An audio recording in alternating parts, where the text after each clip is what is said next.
Hey friends, this is Derrick Broze, and today I went to Houston City Council once again to talk about, I talked about 5G, and I also mentioned a wide range of issues, some of the issues that I'm covering in my campaign for mayor, but also just things that I've been focused on researching as an activist and as a journalist over the last 10 years. Surveillance, the drug war, police violence, also on the solutions side of things, building community gardens, decentralizing and localizing the food production system, lots of different issues. And I'm about to play that video clip for you. But what I want to tell you before you watch it is, in this video, I came to give my usual discussion, and in response to this, one of the council members, Councilmember Davis, he essentially filibustered the whole situation. He responded. For one, it seemed like he got triggered, and I think he admitted to as much afterwards.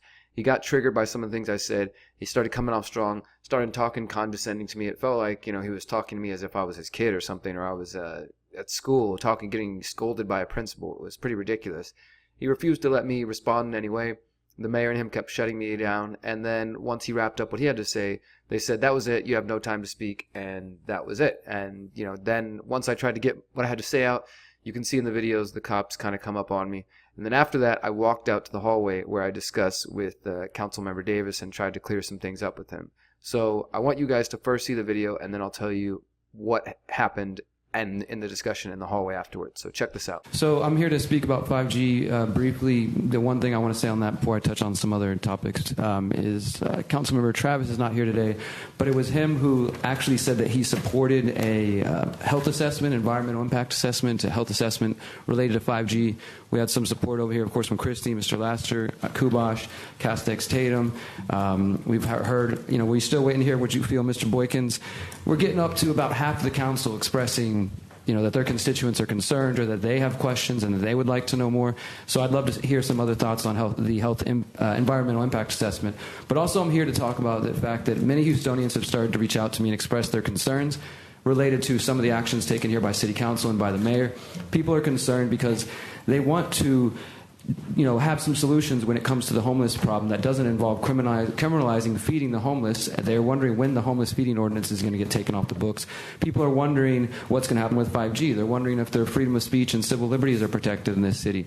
They're wondering what sort of surveillance tools the Houston Police Department have. People are concerned, lots of parents are concerned that one day the city council and the mayor might initiate a mandatory vaccination order and violate their health freedom. There are Houstonians concerned with violent, dangerous no-knock raids where this mayor and Mr. Gallegos and others stood behind the HPD when they accused Dennis Tuttle and Regina Nicholas of being dirtbags and drug dealers after they were murdered by the HPD, and none of you have reached out to the family. The family, 85-year-old mother, is just now working to try to clear her name. She's still waiting to hear from you guys. People are concerned about the lack of food resources in the city. They want more community gardens, urban farms. We want food forests. People want to decriminalize the cannabis and end the drug war. I mean, there's just a lot of different issues that we could take some steps on a local level and that I'm interested in hearing from each of you on today, in the future, what have you. But again, I'd love to hear your thoughts on these issues as well as where you stand on environmental impact assessment for 5G. I'd like to hear if you're ready to talk about this, Mr. Mayor. I know you're busy on your phone, but you run away from me the other day on Thursday. You laughed in my face when I asked you a question. Your time has expired. Yeah, Vice Mayor. Keep laughing. One second. Thank you, Mayor. Your time has expired. I want to thank you. I'm curious to hear about your ideas on safety, job creation, jobs, streets and infrastructure, clean water, and dumping, illegal dumping. Because I'll tell you, these are the top five from my district, and we're doing the work to improve these things in our community. I'm not saying that they're not worried about 5G, but these are the top five in prioritization in their mind.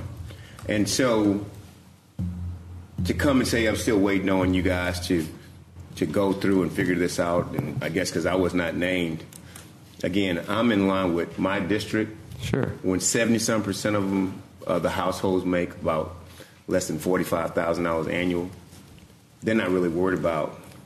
They're not worried about. Excuse me, this is my time. They're not worried about potholes. It's my time. They're not really worried about 5G. Because quite frankly, the 5G probably won't be developed in their area first. Actually, Acres Homes excuse are me in one the second, first sir. neighborhoods. This is my time. I'm trying to you talk. You guys to are rolling out in the poor neighborhoods first. Are you, sir? It's his time. Are you going to listen? I'm listening. I'm okay, I sat here and listen to you. We're looking at Okay, so I'm asking you to listen to me. All right. Okay, because if it can't be reciprocated, then I ask you not to come back up. I'm listening. All right. So what's your rollout plan for illegal dumping? That's something I'm down to talk about. No, not down. What's your rollout plan? Because that's the plan. That's what I've been living. That's what I've been living for the last 7.5 years as a council member. Sure. I'm trying to figure out, and as we put more resources in there, working with solid waste and working independently of solid waste, these are some things that we're dealing with. We're dealing with trying to figure out how to create and bring more jobs, how to get training for the jobs that are projected in the future in Houston and around the city of Houston, so we don't have to have $45,000 as the average median income for 70% of my district. And so I'm glad that you have time to talk about 5G and for this to be your platform or what you're running on. As a journalist, I'm as a journalist. Sir. But it's not for your my time. district, this is the most significant thing. It's food on the table, and we are doing an initiative to create food, to take away the food desert by taking City of Houston property, Loralots, to create some type of sustainability for food by helping our elementary kids understand and grow and develop. I sit right now with about 60 pounds of honey in my office that my kids have developed with bags of wax, and how they're getting ready to implement and give and sell so they can understand the process and not have to deal with or wait on handouts. And we're trying to be proactive. Beautiful. And so when you ask me about my stance on 5G, I'm looking at a stance on having 5G, like $5,000 a week for my kids to live on, so they can begin to understand how to create a business, so they can be more prepared to live, to have a family, to purchase. Because it's a cyclical effect. If we don't have the households with the financing per household, then therefore the retail won't follow.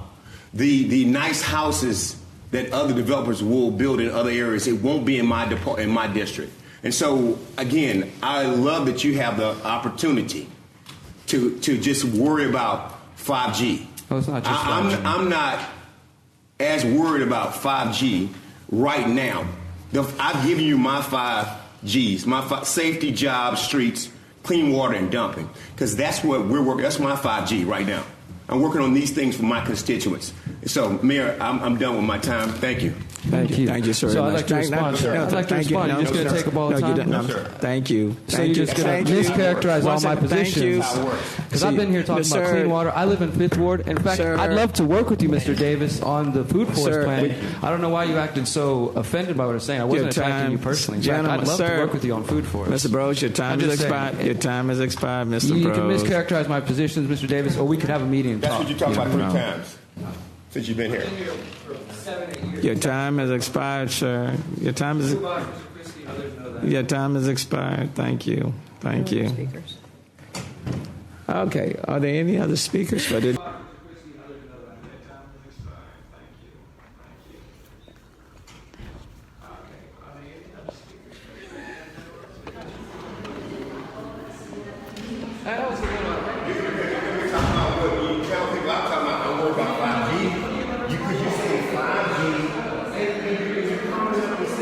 Okay, so at this point, I'm going to the hallway to talk to Councilmember Davis, and Councilmember Davis and I initially clash, and he's still quite upset in the beginning.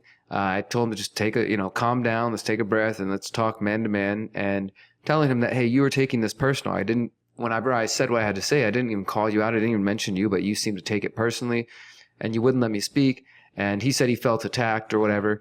Then we got to discuss some of the things, and as I was telling him in trying to respond to him in council, what I said afterwards in the hallway is, you're talking about people in your district living in relative poverty. Well, look, I'll just be honest. The truth is, I typically live around $12,000 a year in or right near the poverty line here in Houston, and it's because of my particular lifestyle. But that's just a fact of the matter. That's where I live. So I know a thing or two about poverty. I've been on the streets before as well. And, when he says that, I have some sort of privilege to discuss 5G, like I have all this time in the world. Well, this is part of my journalism. Part of my job is to go there and to hold you accountable to talk about these issues. And when I mentioned this to him and said, look, 5G is not the only thing I'm talking about. I'm here to talk about all these different topics. But hey, while we're on 5G, you're saying that 5G is not going to come into these lower income neighborhoods. But actually, that's one of the first places that they're rolling out, including the Acres Home neighborhood in Houston. And this is taking place in Houston and elsewhere because the companies specifically have said they don't want the lower income neighborhoods to get left behind in what is known as the digital divide. So instead, they're going to start putting the infrastructure, small cell sites for 5G right in those neighborhoods first. And this is already happening in Houston with Sprint and Verizon. So I was trying to let him know that. And then also, he discussed some really interesting programs at school, working with local schools and getting them involved in growing their own food and collecting honey and things like that. And I told him, I said, that's all great. But, when these towers are everywhere, it's going to hurt the bees. It's going to hurt the animals, and it might hurt those kids that you want to work with in your community. So this is an issue that affects everybody. And in the end, you can kind of see we shook hands and everything was made up. The audio is so bad, you can't even really hear anything we're saying. But that's essentially what was said. And, I said, well, why don't we work together on some of these topics? I didn't come here to attack you. I wanted you guys to respond. So I don't know if he had that planned because him and the mayor sure seemed to be collaborating together on shutting me down or whatever. But in general, I just want to say that I'm glad we got to talk afterwards, but it's still a bunch of BS that he did that in the first place and tried to talk to me like I was a child.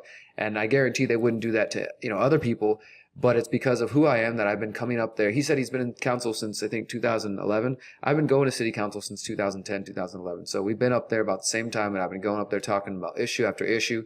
And, so if he was around when the homeless anti-food sharing ordinance, for example, passed, he was around whenever city council approved Stingray cell phone surveillance for the Houston Police Department. He's been around for some of the issues that I'm talking about. So I would have loved to hear him respond to that. Instead, he deflected and said, well, what about these other issues? And these are the real issues that matter. And the people in my district aren't concerned with what you have to say. So overall, I think it was a cop-out, and it was a way to keep me from getting any other discussion and for them to immediately shut down the meeting. But I'll let you guys be the judge of that. Please do share this with your friends and family. Leave a comment below. If you want to find out more about my campaign, of course, it's DerrickBroze.com. And until next time, remember, you are powerful, you are beautiful, and you are free. Peace.